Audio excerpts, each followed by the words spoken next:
Hello नमस्कार दोस्तों, मैं हूं राजीव और आप देख रहे हैं आज झारखंड अपडेट।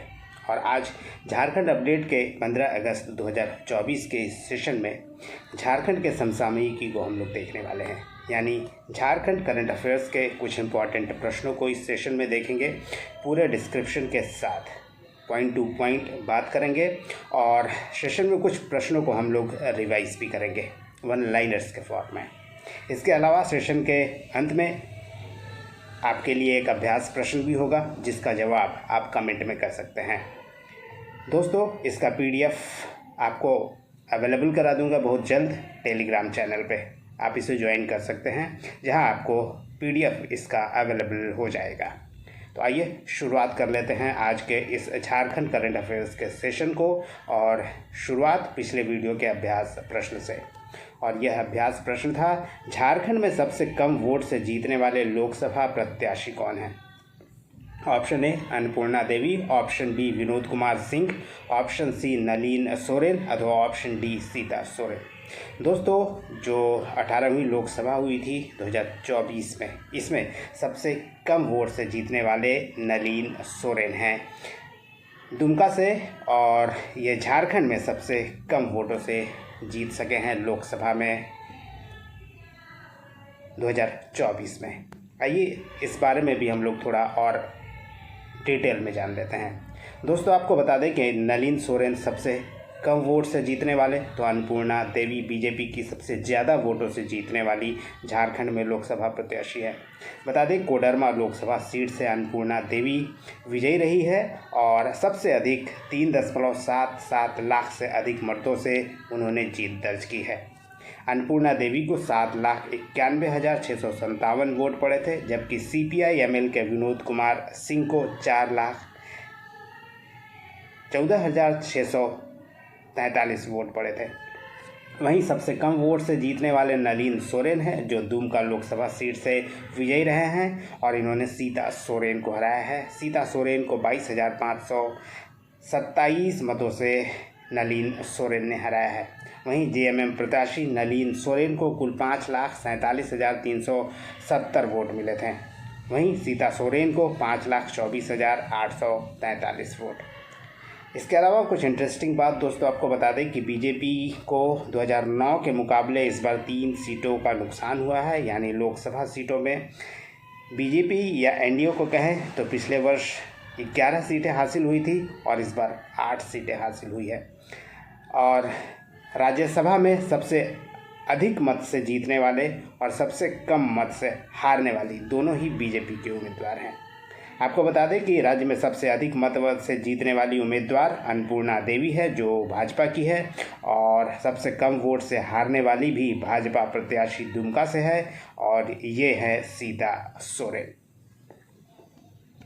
चलिए अब कुछ नए प्रश्नों को देख लेते हैं आज के इस सेशन में। और आज के जिस टॉपिक को हम लोग कवर करने वाले हैं, जिन प्रश्नों को, वो इस तरह से है। बता दें कि हाल ही में NIRF रैंकिंग जारी किया गया है।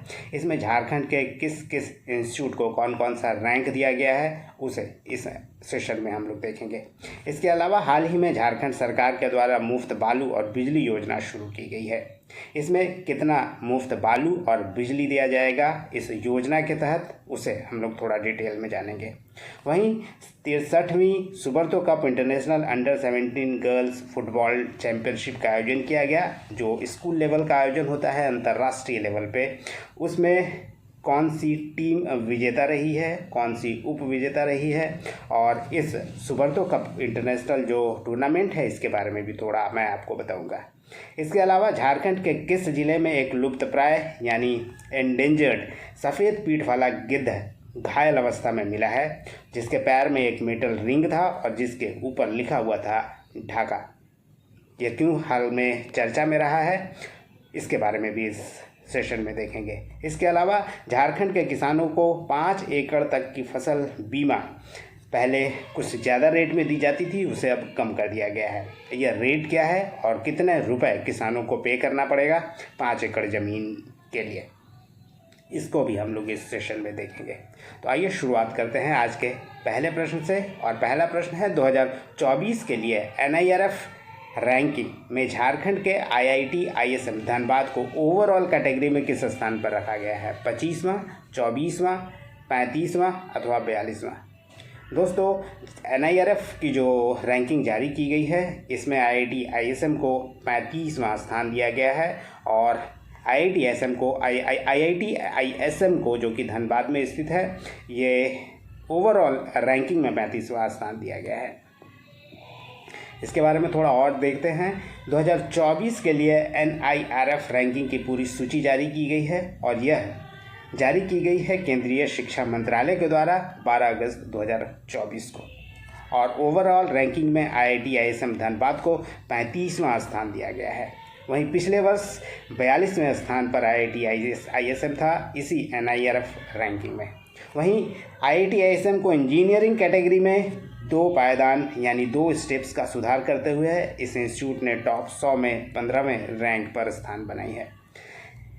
यानी दोस्तों, अलग अलग कैटेगरी में NIRF रैंकिंग किया जाता है। बता दें कि 11 कैटेगरी में इसे दिया जाता है। इसमें इंजीनियरिंग कैटेगरी में भी IIT ISM का स्थान 15वां है, जबकि ओवरऑल स्थान 35वां है।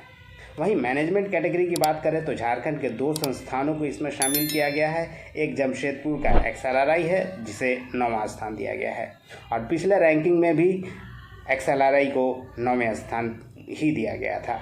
वहीं IIM रांची की बात करें मैनेजमेंट इंस्टीट्यूट की तो 17वें स्थान पर रखा गया है IIM रांची को। वहीं लॉ कैटेगरी अगर बात करें तो लॉ कैटेगरी में कांके का national university of study and research को पहला स्थान दिया गया है झारखंड में। वहीं दोस्तों, आइए आपको NIRF के बारे में थोड़ा बता देते हैं। दोस्तों, इसका फुल फॉर्म है NIRF यानी नेशनल इंस्टीट्यूशनल रैंकिंग फ्रेमवर्क, जो ministry of human resources and development द्वारा जारी किया जाता है और एक मेथड के तहत अलग अलग संस्थाओं को जो इंस्टीट्यूशन है जो एजुकेशन से रिलेटेड है उसे रैंक करने का एक तरीका है और ministry of human resources and development इसे जारी करती है और इसकी शुरुआत 2015 में हुई थी।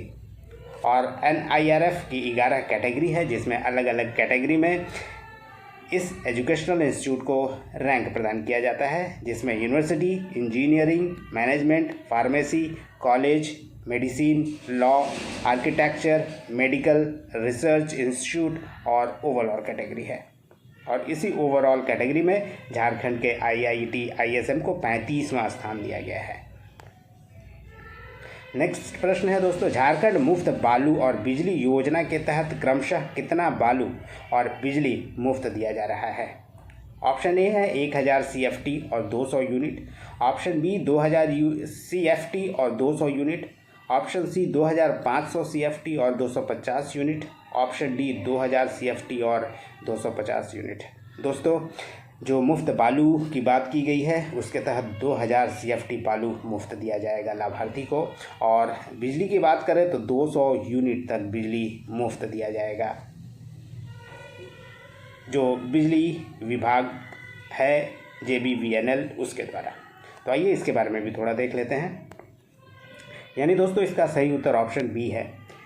इसके बारे में आपको बता दें कि इसका उद्देश्य राज्य के नागरिकों को आर्थिक राहत पहुंचाना है। वहीं मुफ्त बालू योजना के बारे में आपको बता दें कि झारखंड सरकार के द्वारा 2 योजना शुरू की गई है जिसमें मुफ्त बालू योजना भी है और ये 2 योजनाएं हैं, मुफ्त बालू योजना और बिजली योजना।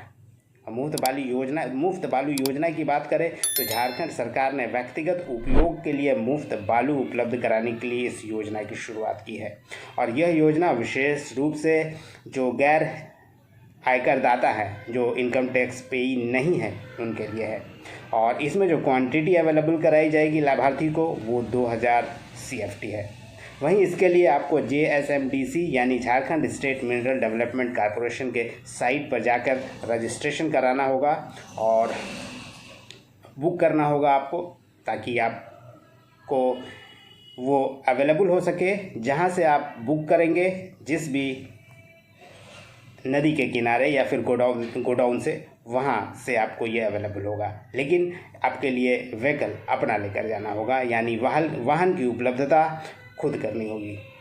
वहीं बालू उस स्टॉक से लेना होगा जहां से आपने इसे बुक किया है। इसके अलावा मुफ्त बिजली योजना के बारे में बता दें कि झारखंड सरकार की अति महत्वाकांक्षी योजना है। 200 यूनिट बिजली मुफ्त दिया जाएगा घरेलू उपभोक्ताओं को, और 14 अगस्त 2024 से पूरी तरह से ये लागू हो गया है, यानी मीटर रीडिंग का कार्य भी 14 अगस्त से शुरू हो गया है। और झारखंड बिजली वितरण निगम लिमिटेड यानी JBVNL ने इस योजना के तहत घरेलू उपभोक्ताओं के मीटर रीडिंग भी इस योजना के तहत यानी मुफ्त बिजली योजना के तहत शुरू कर दी है। नेक्स्ट प्रश्न है 63वें Subroto cup international under 17 girls football championship में झारखंड ने किस राज्य या देश को पराजित कर विजेता बनी है? Option A Paschim Bengal, option B Bangladesh, option C Bihar अथवा ऑप्शन डी नेपाल।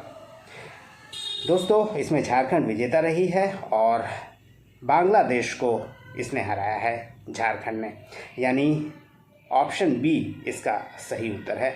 बांग्लादेश को झारखंड ने हराकर 63वें Subroto cup international under 17 girls football championship जीत ली है।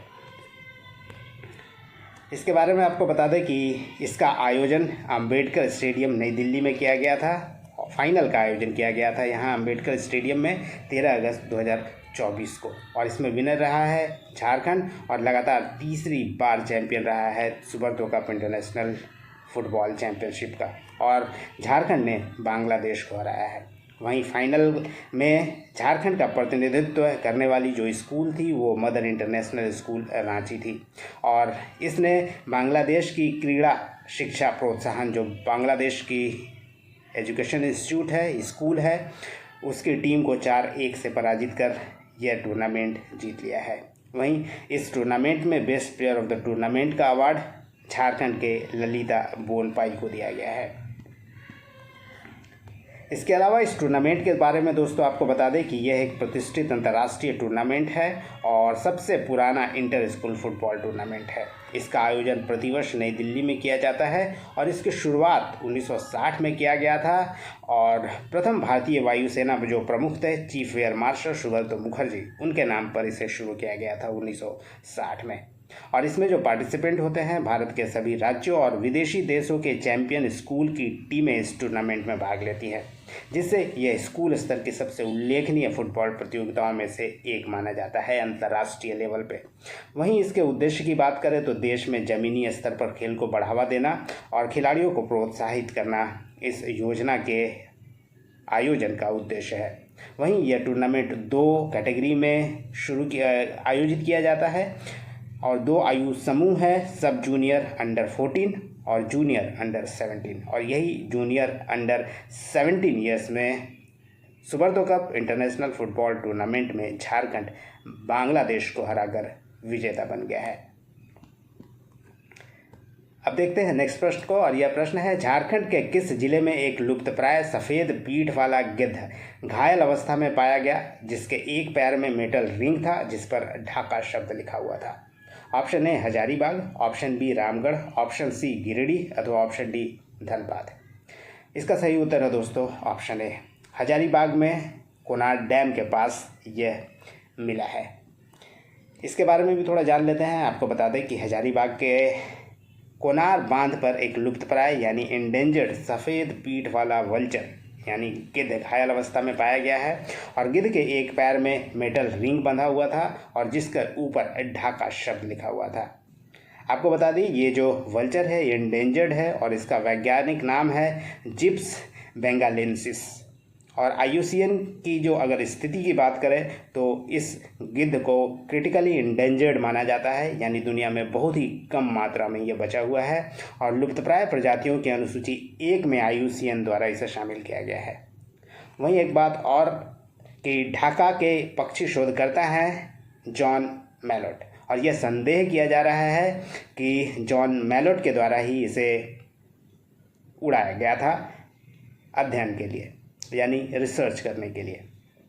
जो ब्रिटेन स्थित royal society of protection bird से जुड़े हैं ये जॉन मैलोट और एक ऑर्निथोलॉजिस्ट हैं यानी पक्षी शोधकर्ता हैं, और इन्होंने ही ढाका से झारखंड तक पक्षी गतिविधियों पर नज़र रखने के लिए गिद्ध को solar powered radio tracking collar पहनाने के बाद इसे छोड़ दिया है, ये संदेह पुलिस जाहिर कर रही है।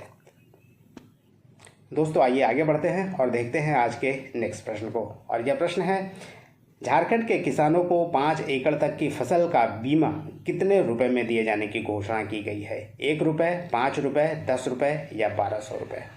दोस्तों ऑप्शन ए इसका सही उत्तर है, यानी मात्र 1 रुपये में झारखंड के किसानों को 5 एकड़ तक की फसल का बीमा मात्र 1 रुपये में किया जाएगा। इसकी घोषणा की गई है झारखंड में। पहले 1200 रुपये तक देना पड़ता था। आइए इसके बारे में भी थोड़ा हम लोग डिटेल में देख लेते हैं। बता दें कि झारखंड के किसानों को 5 एकड़ तक की फसल का बीमा मात्र 1 रुपये में अब दिया जाएगा, और पहले किसानों को 1 एकड़ तक के लिए 1200 रुपये तक प्रीमियम देना होता था, और प्रीमियम की बाकी राशि का भुगतान अब सरकार करेगी, और मात्र 1 रुपये में 5 एकड़ तक की फसल का बीमा किसानों को दिया जाएगा। वहीं बता दें कि झारखंड की नई कृषि मंत्री दीपिका पांडे सिंह द्वारा इसकी घोषणा 13 अगस्त 2024 को की गई है, और इसी दौरान Jharkhand state millet mission scheme portal और एफपीओ पोर्टल को भी लॉन्च किया गया। वहीं इस योजना के बारे में दोस्तों शॉर्ट में बता दें कि हाल ही में इस योजना को भी शुरू किया गया था, जिसके तहत मोटे अनाज को उगाने के लिए प्रोत्साहन के लिए ये शुरू किया गया है। जो भी व्यक्ति, जो भी किसान मोटे अनाज उगाएंगे उन्हें प्रति एकड़ 3000 रुपये दिया जाएगा, अधिकतम 15,000 रुपये दिया जाएगा 5 एकड़ तक अगर आप मोटे अनाज उगाते हैं तो दोस्तों ये 5 इम्पॉर्टेंट प्रश्न थे। आइए अब देखते हैं कुछ नए प्रश्न, कुछ पुराने प्रश्नों को रिवीजन के तौर पर। और इसमें दोस्तों आज का प्रश्न है, जो ऑलमोस्ट जितना प्रश्न है दोस्तों वो 2023 का है। आइए उसे भी रिवाइज कर लेते हैं। देश के अब तक के सबसे उत्कृष्ट थर्मल पावर प्लांट में से एक अडानी पावर प्लांट से पहले चरण में 800 बिजली का मेगावाट प्रारंभ किया गया था। यह पावर प्लांट किस जिले में बनाया गया है? दोस्तों बता दें कि ये दोनों यूनिट इसका शुरू हो गया है, और कुल जो क्षमता है 1600 मेगावाट का, ये दोनों यूनिट से 1600 मेगावाट का उत्पादन यहाँ शुरू हो गया है, और यह गोड्डा में स्थित है। झारखंड के किस क्रिकेटर बल्लेबाज ने प्रथम श्रेणी क्रिकेट में सबसे अधिक रन बनाने का रिकॉर्ड अपने नाम किया है? यह है दोस्तों झारखंड के बाएं हाथ के प्रसिद्ध बल्लेबाज सौरभ तिवारी। नेक्स्ट प्रश्न है दोस्तों, राष्ट्रीय आदिवासी उद्यमिता अधिवेशन 9 फरवरी 2023 को कहाँ आयोजित किया गया था? बता दें कि ये खेलगांव में रांची में आयोजित किया गया था, और देश में पहली बार आदिवासी उद्यमियों को एकजुट करने का यह राष्ट्रीय स्तर का प्रयास था, ताकि जो उद्यम को बढ़ावा दे सके, यानी नए एंटरप्रेन्योर को बढ़ावा देने के लिए इसे आयोजित किया गया था। झारखंड के इतिहास में पहली बार कौन महिला झारखंड प्रशासनिक सेवा संघ की अध्यक्ष बनी है? यह है दोस्तों रंजीता हेम्ब्रम। वाराणसी से चला गंगा विलास क्रूज झारखंड के किस जिले से होकर गुजरा था? ये दोस्तों साहेबगंज से होते हुए गुजरा था, जो कि गंगा नदी से जाते ये क्रॉस कर रहा था, और साहेबगंज के पास से सकरी गली समदा घाट पर ये कुछ देरों के लिए रुका था। वहीं नेक्स्ट प्रश्न है, झारखंड के डॉक्टर श्रीकांत पाल ने देश के अब तक के सबसे छोटे एंटीना को बनाया है। वे किस झारखंड के इंस्टीट्यूट से संबंध रखते हैं? वे दोस्तों बीआईटी मेसरा से संबंध रखते हैं। अगला प्रश्न है, झारखंड के किस तीरंदाज का चयन वर्ल्ड यूनिवर्सिटी गेम्स के लिए इंडियन टीम में किया गया था? ये दोस्तों रीता सवैया। रीता सवैया एक तीरंदाज है, यानी आर्चरी प्लेयर है, आर्चर है। बिरसा मुंडा के नाम पर किस राज्य में हाल ही में अंतर्राष्ट्रीय हॉकी स्टेडियम का उद्घाटन किया गया? दोस्तों इसका उद्घाटन 2023 में किया गया था उड़ीसा में, और दुनिया का चौथा सबसे बड़ा स्टेडियम है जो राउरकेला में बनाया गया है। झारखंड के किस जिले को राष्ट्रपति द्वारा डिजिटल इंडिया अवार्ड से सम्मानित किया गया है? ये जिला है कोडरमा। युवाओं को कंप्यूटर की जानकारी उपलब्ध करवाने को लेकर किए गए बेहतर कार्य के लिए कोडरमा को डिजिटल इंडिया अवार्ड से सम्मानित किया गया है। नेक्स्ट प्रश्न है, अप्रैल 2022 में झारखंड के त्रिकूट पहाड़ियों में रोपवे पर केबल कार्स में फंसे 27 तीर्थयात्रियों को बचाने के लिए किस हेलीकॉप्टर पायलट को शौर्य चक्र से सम्मानित किया गया था 2023 में? यह है दोस्तों योगेश्वर के खंडालकर। भारत सरकार के आज़ादी के 75वें अमृत महोत्सव के अवसर पर इनोवेशन फॉर यू की पहल में झारखंड के किस महिला को जय विज्ञान और जय अनुसंधान की श्रेणी में बेहतर पहल बताते हुए देश भर के टॉप 75 वीमेन प्रेन्योर में चुना गया था? यह हैं झारखंड की रचिता कासलीवाल। आइए दोस्तों आगे बढ़ते हैं और अब अंत में देखते हैं आज के अभ्यास प्रश्न को। और आज का अभ्यास प्रश्न है, झारखंड के नवनियुक्त राज्यपाल संतोष गंगवार को किसने पद व गोपनीयता की शपथ दिलाई? Option A justice S Chandrashekhar, option B justice S N Prasad, option C justice Vidyut Ranjan Sarangi अथवा option D justice M S Ramachandra Rao. तो ये है दोस्तों आज का अभ्यास प्रश्न, जिसका जवाब आप कमेंट में कर सकते हैं। नेक्स्ट सेशन में इसे हम लोग डिटेल में देखने वाले हैं। और ये था दोस्तों आज का सेशन, उम्मीद करता हूँ पसंद आया होगा। धन्यवाद। फिर मिलते हैं नेक्स्ट सेशन में, तब तक देखते रहिए नेशनल इंटरनेशनल करंट अफेयर्स और Jharkhand current affairs Jharkhand update के इस चैनल पे। धन्यवाद दोस्तों।